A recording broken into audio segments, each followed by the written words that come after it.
Of sexual abuse and violated trust. This is the sixth. I'm Sean Gables. And I'm Alan Devlin. Attorneys who represent a teenager accused of a school counselor of taking advantage of her spoke only with Atlanta News First today. The family's side of the story being told weeks after police arrested this man, Alonzo Wyatt, a now former employee of Villa Rica High School. Atlanta News First Adam Murphy live tonight in Carroll County. Adam, we are choosing to conceal the mother's identity in order to keep that teenager out of the public eye.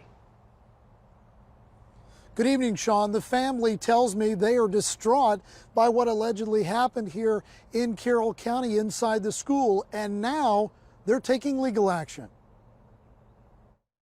I'm seeking justice for the family. Attorney Justin Chin spoke out about the alleged misconduct of a counselor at Villa Rica High School. He's representing the mother of a student who was allegedly sexually abused during counseling sessions. I believe that customary, reasonable school policies can and should prevent something like this from happening. According to Villa Rica police, 30-year-old Alonzo Wyatt was charged with 6 counts of improper sexual conduct by a school employee.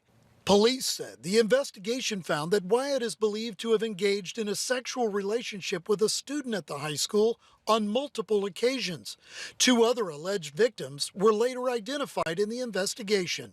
To utilize that relationship and advance a personal interest, a sexual interest, and or romantic interest, that's just egregious. Now, Chin is suing Carroll County Schools, the school board, and former counselor.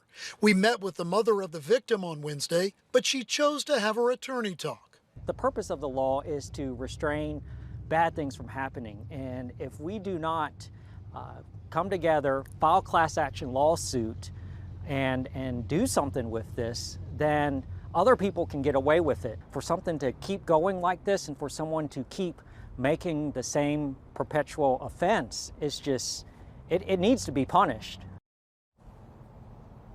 The family attorney told me that if more victims come forward, they will likely proceed with a class action suit.